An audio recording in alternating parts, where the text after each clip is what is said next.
बाबा जी की प्यारी सास संगत जी, राधा स्वामी जी।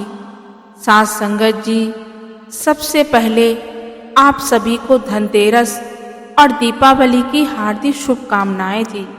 सास संगत जी, आज की इस वीडियो में आप जानेंगे कि जो गुरु का सिख है, अगर वे अपने सतगुरु की बताई गई बातों को नज़रअंदाज करता है तो उसका क्या अंजाम होता है, वे इस वीडियो में आप जरूर सुनिएगा जी। इसलिए वीडियो में आखिर तक बने रहें। आइए पहले सुनते हैं बाबा जी का दीपावली पर खास संदेश। साथ संगत जी, जब भी दीपावली आती है हम लोग एक दूसरे को गिफ्ट और मिठाइयाँ बांटते हैं जी।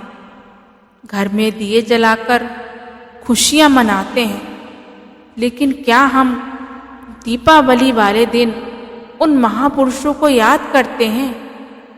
क्या हम उनकी दी गई शिक्षाओं को अपने जीवन में अपनाते हैं, जिनकी वजह से हर घर में दिए और मिठाइयाँ बांटते हैं? अगर हम अपने बच्चों से पूछ लें कि दीपावली क्यों मनाई जाती है, तो आधे से ज़्यादा बच्चे इसका सही से जवाब नहीं दे पाएंगे जी, क्योंकि हमने अपने बच्चों को कभी बताया ही नहीं कि कौन सा त्योहार मनाने के पीछे की सोच क्या है।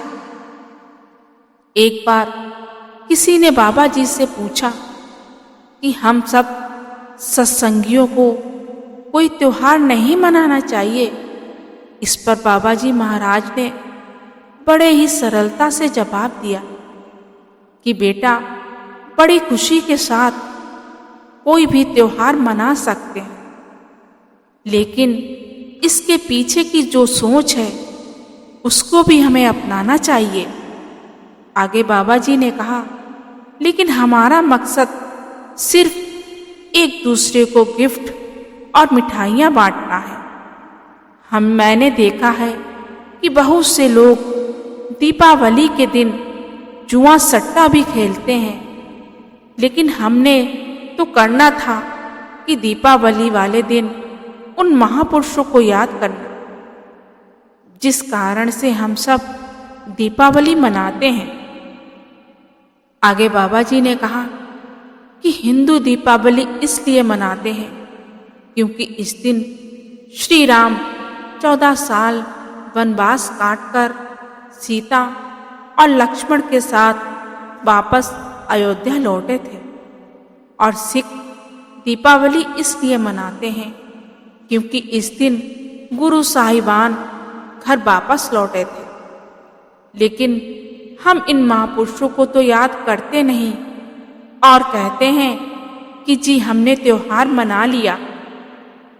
हर त्योहार के पीछे एक पॉजिटिव सोच है, एक वजह है, इसलिए हमें उस पॉजिटिव सोच को जरूर याद करना चाहिए और अपने बच्चों को भी बताना चाहिए जी। साथ संगत जी, अब मैं आपको वह साखी सुनाऊंगी जिसे सुनकर अगर हम उस पर अमल करें तो हम उस गलती से बच सकते हैं जी। और अगर हम ऐसा नहीं करते तो हमारा जीवन दुखों से भर जाता है, कष्टों से भर जाता है और फिर पछताने के अलावा हमारे पास कुछ भी नहीं रह जाता। साथ संगत जी, एक बार की बात है, एक सेवादार था जो सतगुरु से अरदास कर रहा था कि बाबा जी, मैं रोज सत्संग सुनता हूँ और पूरे मन से सेवा करता हूँ, लेकिन मुझे इसका कोई फायदा नहीं मिल रहा है, कोई फल प्राप्त नहीं हो रहा है। सतगुरु पूछते हैं, क्या बात है, क्या चाहिए तुझे, कैसा फल चाहिए? तो इस पर वह सेवादार कहता है, बाबा जी, मेरे आर्थिक स्थिति बहुत खराब है।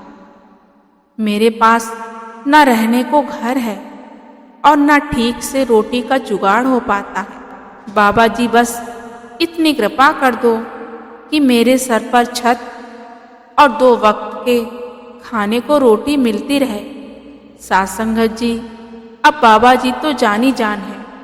सतगुरु समझ गए और बोले कि बेटा, मैं समझ गया कि तुझे पैसों की जरूरत है। ठीक है, इतना तो मैं तेरे लिए कर ही दूंगा, लेकिन तेरे मन में इसके अलावा तो कोई और इच्छा या लालच तो नहीं है। तो वे सेवादार छूट कर बोला कि नहीं जी, नहीं बाबा जी, बस इतना हो जाए तो मुझे और किसी चीज की कोई भी लालच या लोभ नहीं है।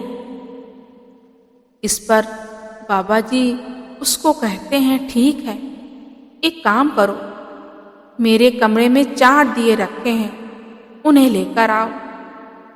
तो वह सेवादार जाकर दिए बाबा जी के कमरे से लेकर आता है। तब बाबा जी बोलते हैं कि अब एक काम करना कि पहले दिए को जलाना और इसको हाथ में लेकर उत्तर दिशा की ओर चले जाना, और जहाँ पर ये दिया बुझ जाए ठीक उस जगह की खुदाई करना। तुम्हें वहाँ बहुत सा धन मिल जाएगा, लेकिन अगर इतने से भी तुम्हारा गुजारा ना हो तो फिर दूसरा दिया जलाकर दक्षिण की ओर जाना, और जहाँ वो दिया भी उसी तरह बुझ जाए फिर पहले की तरह खुदाई करना, और अगर उससे भी तुम्हें लगे कि ये भी कम होगा तुम्हारे गुजारे के लिए, तो तीसरे दिए को जलाना और पूरब की ओर चलना। चलते चलते जहाँ पर वो दिया बुझ जाए वहाँ फिर से खुदाई करना, वहाँ और ज़्यादा धन दौलत मिल जाएगा। फिर सतगुरु बोले, एक बात का ध्यान रखना कि पश्चिम दिशा की ओर मत जाना, नहीं तो तुम मुसीबत में पड़ जाओगे। तो बाबा जी की बात सुनकर वे सेवादार बहुत खुश हो जाता है और पहला दिया जलाकर बाबा जी के कहे अनुसार उत्तर दिशा में चला जाता है, और जहाँ वो दिया बुझ जाता है ठीक उसी जगह वो खुदाई करता है। तो उसे एक घड़ा मिला जो सोने और चांदी से भरा होता है। वे बहुत खुश हो जाता है। फिर वे सोचता है, ये तो कम है, मुझे तो और चाहिए। इसलिए वे दूसरे दिए को जलाकर दक्षिण की ओर चलने लगता, और जहाँ दिया बुझ जाता है ठीक उसी जगह की वे खुदाई करता है, जहाँ उसको एक बैग मिलता है जो रुपए और पैसों से भरा होता है। वह उसको देखकर बहुत खुश हो जाता है। साध संगत जी, लेकिन उसकी इच्छा अभी भी खत्म नहीं होती, इसलिए वह तीसरे दिए को जलाकर दक्षिण से पूरब की ओर चल दिया, और जहाँ दीपक बुझ जाता है वहाँ खुदाई करने लगता है, जहाँ उसको मणियों और अनमोल रत्नों से भरा एक मटका मिल जाता है। वह इतना खुश हो जाता है कि उसका दिमाग ठीक से सोचना बंद कर देता है, और उसके दिल में लालच और इच्छा और ज़्यादा बढ़ जाती है। वह सोचता है, अभी तो एक दिया और बाकी है, और वह जलाकर पश्चिम दिशा की ओर चलने लगता है, जहाँ वह चौथा दिया बुझ जाता है, और वे बिना विचार किए उस जगह की खुदाई करने लग जाता है। खुदाई के दौरान उस सेवादार को एक सुरंग मिलती है। वह सोचता है, इस सुरंग में जरूर बेशुमार धन दौलत छिपी होगी, और वह उस अंधेरे वाली सुरंग में प्रवेश कर जाता है।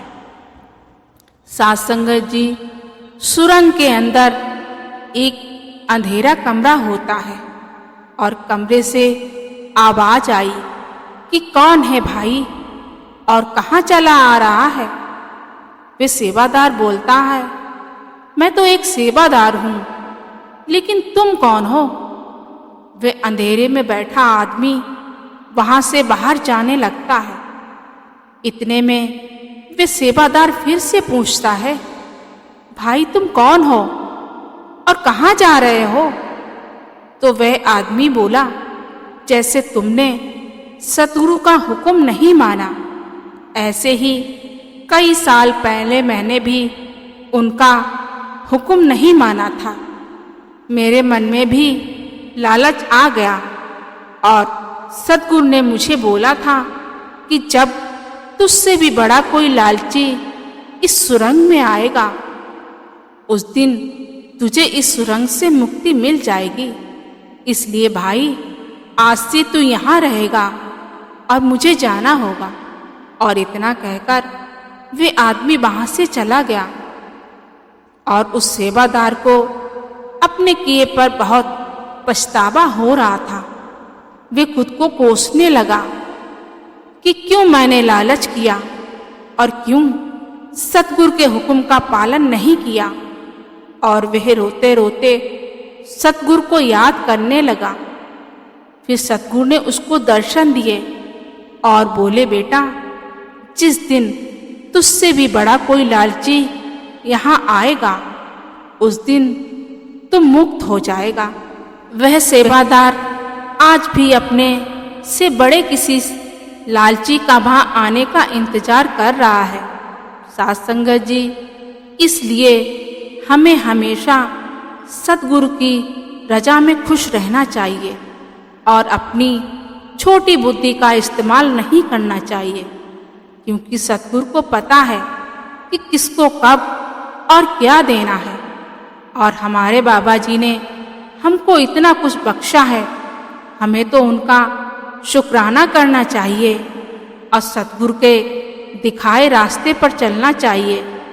जैसे सुख बेले शुक्राना, दुख बेले अरदास, हर बेले तेरा सिमरन। साथ संगत जी, इसी के साथ मैं आपसे विदा लेती हूँ। मिलते हैं अगली वीडियो में। अगर ये साखी अच्छी लगी तो कमेंट में राधा स्वामी लिखना जी। ऐसे ही बाबा जी की प्रेरणा भरी साखियाँ सुनने के लिए इस चैनल को सब्सक्राइब जरूर करें जी, जिससे जब भी इस चैनल पर कोई नई साखी आए तो उसका नोटिफिकेशन आपको मिल जाए। गुरु प्यारी साथ संगत जी, राधा स्वामी जी।